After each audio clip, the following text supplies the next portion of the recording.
बिस्मिल्लाहिर्रहमानिर्रहीम। अल्लाहुम्मा सल्लि अला मुहम्मद वाला आले मुहम्मद। अस्सलामु अलैकुम। IS-33 earning per share lecture series में आज हमारा 4th लेक्चर है, जिसमें हम बेसिक EPS का फाइनल कंपोनेंट डिस्कस करेंगे, दैट इज़ राइट्स इशू। तो लेट्स स्टार्ट द डिस्कशन। जो हमारा मैप था IS-33 का, उसमें बेसिक EPS के अंडर अब तक हम जो डिस्कशन कर चुके हैं न्यूमेरिकली, वो फुल प्राइस इशू की डिस्कशन कर चुके हैं, जिसमें हमने क्वेश्चन नंबर 1 और क्वेश्चन नंबर 2 को डिस्कस किया था। उसके बाद हमने बोनस इशू का एलिमेंट इनकॉर्पोरेट किया, जिसमें हम फ्री शेयर्स इशू करते हैं शेयर होल्डर्स को, और उसमें हमने क्वेश्चन नंबर 3 या क्वेश्चन नंबर 4 हमने लास्ट लेक्चर में डिस्कस किया था। आज के लेक्चर में हम राइट्स इशू के ऊपर डिस्कशन करेंगे। राइट्स इशू का कॉन्सेप्ट ये है कि जो शेयर होल्डर हैं, इनके पास लीगली एक राइट होता है अमंग अदर राइट्स। वो राइट्स ये है कि जब कंपनी नए शेयर्स इशू करने जाती है, तो सबसे पहले एग्जिस्टिंग शेयर होल्डर्स को वो शेयर ऑफ़र किए जाते हैं, और वो शेयर मार्केट प्राइस से कम में उनको ऑफ़र किए जाते हैं। तो अगर कंपनी वो शेयर मार्केट में इशू करेगी तो उसकी ज़्यादा प्राइस कंपनी चार्ज करेगी, लेकिन जब एग्जिस्टिंग शेयर होल्डर को in the exercise of rights issue, जब वो उनको वो ऑफ़र किए जाते हैं शेयर्स, तो उसकी जो प्राइस होती है वो थोड़ी सी कम रखी जाती है, ताकि एग्जिस्टिंग शेयर होल्डर्स के लिए एक बेनिफिट रहे या एक उनको एडवांटेज दिया जाए। तो इस पूरे इशू के अंदर जो रिसोर्सेज का इनफ्लो होता है कंपनी के अंदर, वो थोड़ा सा कम होता है अगर कंपनी आउटसाइड शेयर इशू करती। तो इसका मतलब ये हुआ कि जो रिसोर्सेज अर्निंग में कंट्रीब्यूट करने के लिए अवेलेबल होने चाहिए थे, वो अवेलेबल नहीं होते, उससे थोड़ी सी मिकदार उसकी कम होती है। लिहाजा या इन अदर वर्ड्स इसको हम ये कह सकते हैं कि कंपनी जब शेयर होल्डर्स को शेयर्स इशू कर रही है, तो वो उनको थोड़े से फ्री शेयर्स भी दे रही है। यानी अगर हम देखें कि अगर राइट्स इशू में जो प्राइस उनको रिड्यूस्ड ऑफर की जाती है, इट मीन्स कि कंपनी उनको बोनस एलिमेंट भी दे रही है। तो इस पूरी फैक्टर के अंदर it is the combination of full price issue and bonus issue. यानी जो हम अर्निंग पर शेयर कैलकुलेशंस में अब तक जो पढ़ चुके हैं, वो इन दोनों की कंबाइंड यानी हाइब्रिड एप्लीकेशन होगी राइट्स इशू के अंदर। तो इसके लिए हमें एक theoretical ex right price compute करनी होगी। वो सारा प्रोसीजर हम न्यूमेरिकल्स में डिस्कस करते हैं। तो लेट्स स्टार्ट।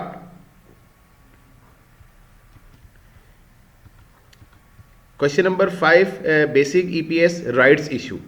तो क्वेश्चन में आपको 3 ईयर्स का डाटा दिया हुआ है, प्रॉफिट आफ्टर टैक्स 2013 का, 2014 का और 2015 का।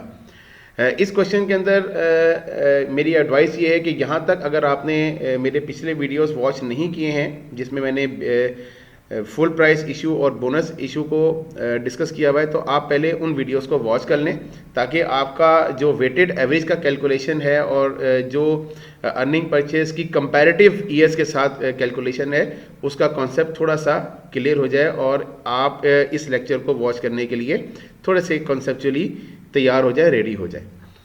चलें जी, 2013, 14, 15 3 ईयर्स का डाटा आपको दिया हुआ है, और हमारे लिए जो कंसर्निंग ईयर है वो 2014 है। इट मीन जो करंट ईयर 14 है, हमने 14 ईयर्स, क्योंकि इस ईयर में राइट्स इशू हो रहा है, देखिए ना, मार्च 1, 14 को राइट्स इशू हो रहा है।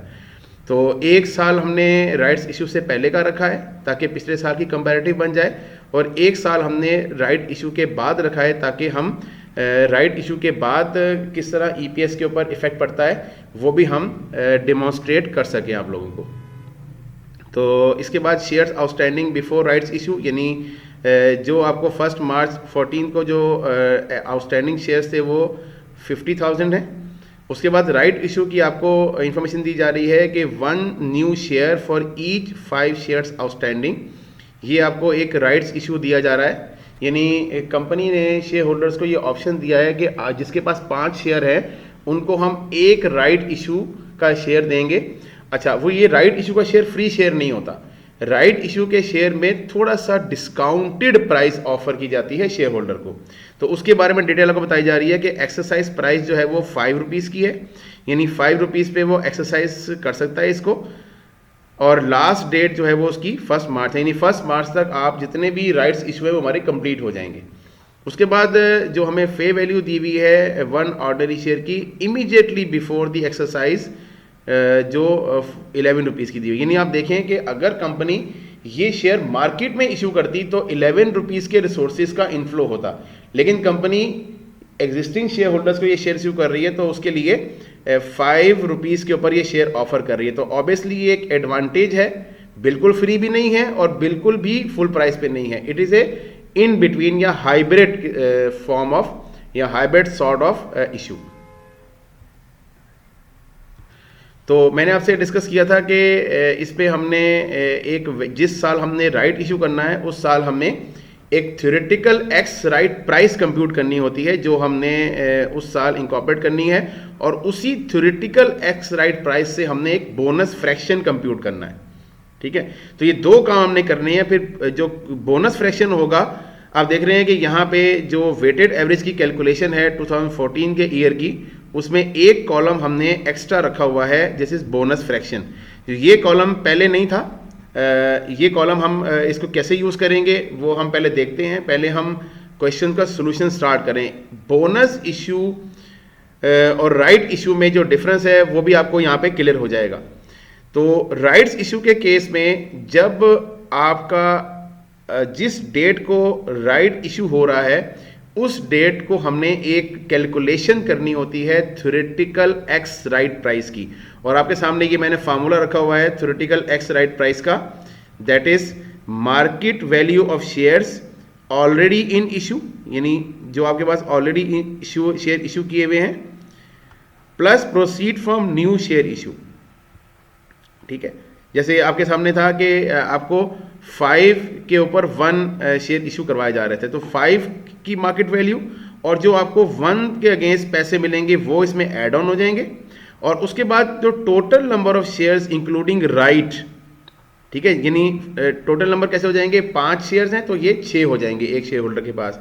तो हमने ये एक 1 शेयर होल्डर के पर्सपेक्टिव से ये हमने देखने हैं, यानी 1 लॉट ऑफ राइट्स इशू देखना है। तो 5 शेयर फुल प्राइस पे होंगे, 1 शेयर की प्रोसीड डिस्काउंटेड होगी और उसको डिवाइड करेंगे हम 6 के ऊपर। ठीक है, तो इस फार्मूले को अप्लाई कैसे करना है ये मैंने यहाँ पे एक बनाया हुआ है। तो एग्जिस्टिंग शेयर की वैल्यू कितनी है जी, तो हमारे पास 5 शेयर हैं और 1 शेयर की जो वैल्यू है वो 11 है, तो ये हमने पुट कर दी है 55 हो गई। ये वो वैल्यू है जो राइट्स इशू में एक 5 शेयर होल्डर 5 शेयर्स होल्ड करने वाले एक शेयर होल्डर के पास इतने की वैल्यू होगी, और जब वो एक राइट्स इशू का शेयर सब्सक्राइब करेगा तो 5 रुपये कंपनी को वो और पे कर रहा है। इट मीन्स के उसके पास जो टोटल वैल्यू हो जाएगी वो 60 रुपीज़ की हो जाएगी। जब 60 रुपीज़ की वैल्यू होगी तो उसके पास अब 6 शेयर्स हैं, तो 6 पे डिवाइड करेंगे तो टोटल जो थ्योरेटिकल एक्स राइट प्राइस आएगी वो 10 रुपये आ जाएगी। यानी ये जो फार्मूला है, इस फार्मूले से हमें theoretical ex right price compute हो रही है कि ये इमीडिएटली जब राइट्स इशू हो जाएंगे तो ऑब्वियसली आपको पता है कि डिमांड एंड सप्लाई का इंट्रैक्शन होता है। जब न्यू शेयर्स मार्केट में जाएंगे और उसकी सप्लाई बढ़ेगी तो ऑब्वियसली मार्केट प्राइस थोड़ी सी डाउन होती है। तो इस कैलकुलेशन के तहत हमने एक थ्योरेटिकली वैल्यू कंप्यूट की है कि मार्केट में immediately after the rights issue क्या प्राइस प्रिवेल कर रही होगी, that is called x right price. उसके बाद देखिएगा कि जब हमने बोनस फ्रैक्शन कंप्यूट करना है, जो कि हम यहाँ पे कैलकुलेशन में यूज भी करेंगे, और बोनस फ्रैक्शन को हम आगे कंपैरेटिव्स में भी देखें इस्तेमाल कर रहे हैं। तो बोनस फ्रैक्शन कंप्यूट करने के लिए हमें क्या करना पड़ेगा, कम राइट प्राइस जो कि 11 रुपीज़ है, उसको डिवाइड करेंगे एक्स राइट प्राइस जो कि 10 रुपीज़ है। तो this will be 11 divided by 10, 1.1 is the bonus fraction.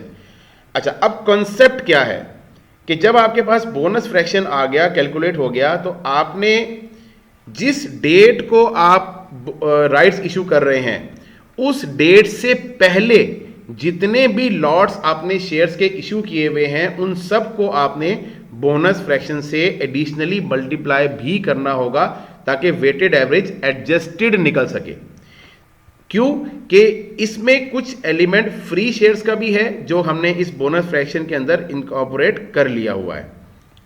तो राइट्स इशू के केस में जो weighted average number of shares की कैलकुलेशन है उसमें हमने ये चीज़ इनकॉर्पोरेट करनी है, एडिशनली बोनस फ्रैक्शन। ये बोनस फ्रैक्शन इस केस में जो राइट्स इशू में कंप्यूट हुआ है वो कंप्यूट होगा cum right price divide by ex right price, और एक्स राइट प्राइस का फार्मूला आपके सामने मैंने ये लिख भी दिया है और इसको मैंने न्यूमेरिकली यहाँ पे सॉल्व भी कर दिया है। तो ले जी, यहाँ पे हम अब इसको एडजस्ट करते हैं। जनवरी 1 को हमारे पास 50,000 के शेयर्स थे, विल 50,000 शेयर्स, और अब चूंकि ये राइट्स इशू हो रहा है 1 मार्च को, तो 1 मार्च को आपके पास राइट्स इशू हो रहा है, तो यहाँ पे चले हम लिख लेते हैं कि 60,000 शेयर्स हो जाएंगे। यहाँ पे कैसे पता है आपको? 1 फॉर एवरी 5, तो इसको हम 5 पे डिवाइड करेंगे तो 10,000 हमारे एडिशनल शेयर्स होंगे जो कि हम मार्केट में राइट्स इशू की फॉर्म में इशू कर रहे हैं। तो इसमें हम 10,000 ऐड कर लें। ये 10,000 कैसे कंप्यूट हुआ? 50,000 डिवाइडेड बाय 5, क्योंकि 1 फॉर एवरी 5 है, लिहाजा हम 10,000 कंप्यूट करेंगे। और 1 मार्च को आफ्टर द राइट्स इशू हमारे पास जो शेयर्स कंप्यूट हो रहे हैं दैट इज 50,000 प्लस 10,000। चलें, ये तो जी उस शेयर्स की नंबर ऑफ शेयर्स की क्वांटिटी हो गई जो रिस्पेक्टिव डेट्स के ऊपर एग्जिस्ट करती थी। लेकिन हमने वेटेड एवरेज कैलकुलेशन के अंदर फ्रैक्शन ऑफ द ईयर लेना होता है, तो ये जो पहला फ्रैक्शन है ये 2 महीने के लिए एप्लीकेबल था, ठीक है। तो ये फ्रैक्शन जो है ये 10 महीने के लिए एप्लीकेबल होगा। ये हमारी नॉर्मल वेटेड एवरेज की कैलकुलेशन है। लेकिन मैंने आपसे ये कहा कि चूंकि राइट्स इशू हुआ है, लिहाजा राइट इशू से पहले यानी 1 मार्च को राइट इशू हुआ था, it is a right issue date. इस इशू से पहले जितने भी इश्यूज आपके पास हैं उन सबको आपने बोनस फ्रैक्शन से मल्टीप्लाई करना है। बस ये आपने काम करना है, बस एडिशनल। यहाँ पे कोई बोनस फ्रैक्शन का इम्पैक्ट नहीं आएगा क्योंकि ऑलरेडी ये इंक्रीज शेयर आपने ले लिए हैं यहाँ पे। तो आपने बस वेटेड एवरेज कैलकुलेट कैसे करना है कि आपने एक्चुअल शेयर्स, टाइम फैक्टर तो आप पहले भी लेते थे और मजीद आपने इसको बोनस फ्रैक्शन से भी मल्टीप्लाई करना है, दैट इज 9167 इसका बोनस फ्रैक्शन से मल्टीप्लाई करने के बाद वेटेड आ गया। और उसके बाद आप देखिएगा कि ये सिंपल हम कैलकुलेशन मल्टीप्लाई कर देंगे इसमें, क्योंकि बोनस फैक्टर का इम्पैक्ट नहीं है, तो ये 50,000 आपके पास शेयर्स जो है वो इसके कंप्यूट हो गए।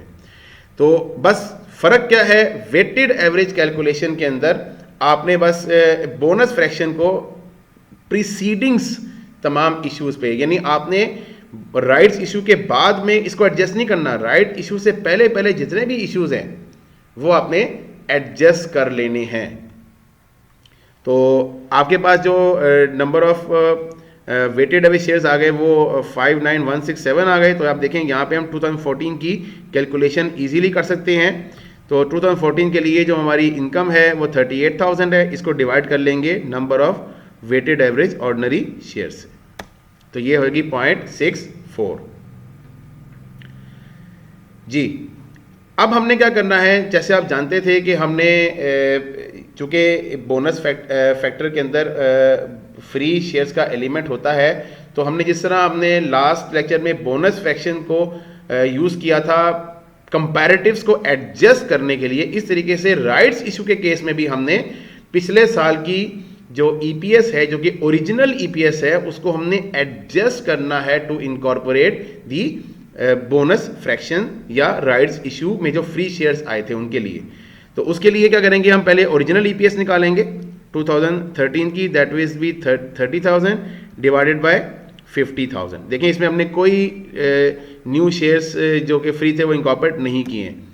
ये होगी 0.6, लेकिन 0.6 तो ओरिजिनल ईपीएस है, इसको मल्टीप्लाई करेंगे इनवर्स ऑफ बोनस फ्रैक्शन से, यानी बोनस फ्रैक्शन का रिवर्स, यानी 1/1.10। तो इसको मल्टीप्लाई कर दें जी 1 डिवाइडेड बाय बोनस फ्रैक्शन, या इसको डिवाइड कर लें सिंपल उससे, वो भी ठीक है। तो ये आ गया जी 0.55। यानी बेसिकली हमने क्या करना है कि पिछले साल की ईपीएस को इस साल से कंपैरेटिव बनाने के लिए हमने पिछले साल की ओरिजिनल ईपीएस जो कि 0.6 है उसको मल्टीप्लाई किया इनवर्स ऑफ बोनस फ्रैक्शन यानी 1/, बोनस फ्रैक्शन से, ताकि ये एडजस्टेड आ जाए और इस ईपीएस के अंदर राइट्स इशू में जो फ्री शेयर्स इशू किए गए हैं उसका भी इंपैक्ट इनकॉर्पोरेट हो सके। तो 2013 और 2014 की हम कैलकुलेशंस कर चुके हैं और ये चीज़ मैं चूंकि सोल्यूशन में आपको प्रेजेंट करना होता है तो ये मैंने यहाँ पे भी प्रेजेंट कर दी है 0.55 13 की और 0.64 14 की। अब 2015 की जो शेयर्स कैलकुलेशन होगी ईपीएस की वो बड़ी सिंपल हो गई, क्योंकि 15 के अंदर आपको पता है कि पोस्ट राइट इशू शेयर्स जब वो 60,000 है, तो आप सिंपल क्या करेंगे 45,000 जो इसकी इनकम है उसको डिवाइड कर देंगे 60,000 जो कि अब मजीद शेयर्स इसके पास नहीं अवेलेबल। तो क्योंकि 15 में कोई राइट्स इशू का डाटा आपको नहीं दिया हुआ, सिंपल ये कंपैरेटिव फिगर आपके पास बन गई हैं। तो देखिए ईपीएस की फिगर्स अब जो 2014-15 में जो हैं ये आपस में अब कंपैरेटिव हैं। तो ये था जी इस क्वेश्चन नंबर 5 का सलूशन। अब हम एक क्वेश्चन प्रैक्टिस के लिए एक और करते हैं जिसमें हम थोड़ा सा फर्दर सिनेरियो जरा चेंज करके इस चीज़ को ज़रा डिस्कस करते हैं। चलिए जी let's start the question another question. अब इस क्वेश्चन में आपको entity issued 1 new share for every 2 existing shares held by way of rights issue at 1.50 on July 1, pre issue market price was 3। अब देखें आपने शेयर होल्डर्स को जो right दिया है कि आप ₹1.5 के ऊपर वो शेयर परचेज कर लें, लेकिन आप मार्केट प्राइस में जाएंगे, जब मार्केट प्राइस आप देखेंगे तो वहाँ पे शेयर जो है वो ₹3 का एग्जिस्ट कर रहा होगा। तो आपको डाटा दोनों सालों का दिया हुआ है 2008 का और 7 का, यानी आपको कंपैरेटिव फिगर को भी एडजस्ट करना होगा वही इन्वर्स ऑफ बोनस फ्रैक्शन से। तो वो अभी हम कैलकुलेट करते हैं, ठीक है। तो पहले हम जी theoretical ex right price compute करेंगे। तो थ्योरेटिकल एक्स राइट प्राइस के लिए हमें ये पता है कि 2 ऑफ 1 शेयर हमने इशू किया है, ठीक है। तो पहले हम थ्योरेटिकल एक्स राइट प्राइस के लिए क्या करेंगे 2 मल्टीप्लाई बाय 3, जो 3 की जो ये प्राइस है ये वैल्यू आ गई, इसमें ऐड करेंगे 1 मल्टीप्लाई बाय 1.5। अब देखें ये जो प्रोसीड है ये प्रोसीड कंप्यूट हो रही है, आपको ये न्यूमरेटर कंप्यूट हो रहा है।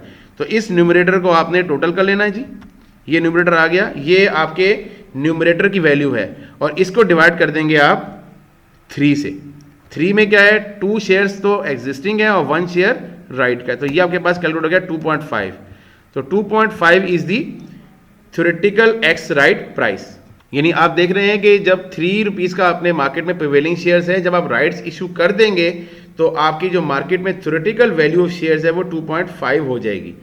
और इसकी वजह से जो बोनस फ्रैक्शन है वो आप देखिए कि कम राइट प्राइस यानी ₹3 उसको डिवाइड कर लेंगे 2.5 से, यानी ये 1.2 का आपके पास बोनस फ्रैक्शन कंप्यूट हो गया।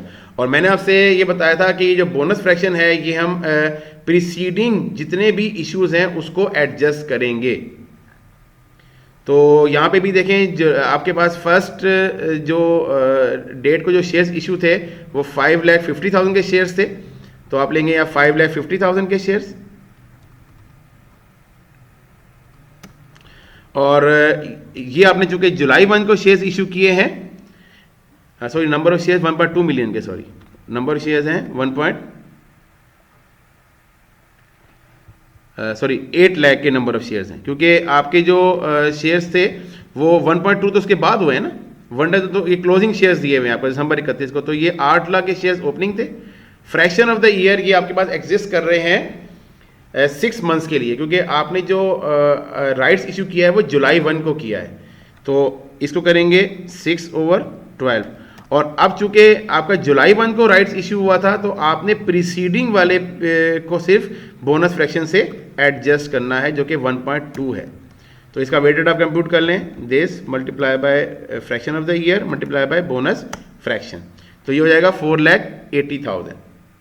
लेकिन जो आगे आपके पास 1.2 मिलियन शेयर्स हैं ये जो हो गई जिसके अंदर राइट्स इशू के 4 लाख शेयर्स भी शामिल हैं, वो आप 6 मंथ्स के लिए, लेकिन वहाँ आपने कोई बोनस फ्रैक्शन की एडजस्टमेंट नहीं करनी है। तो उधर सिर्फ आपने नंबर ऑफ शेयर्स को फ्रैक्शन ऑफ द ईयर से ही मल्टीप्लाई करके 6 लाख कंप्यूट हो गया, और आपका जो टोटल वेटेड एवरेज कंप्यूट हो गया वो 10,80,000 हो गया। अब देखें इसके अंदर आपने क्या किया कि जो ओपनिंग शेयर से उसको आपने सिर्फ बोनस फ्रैक्शन से एडजस्ट किया है।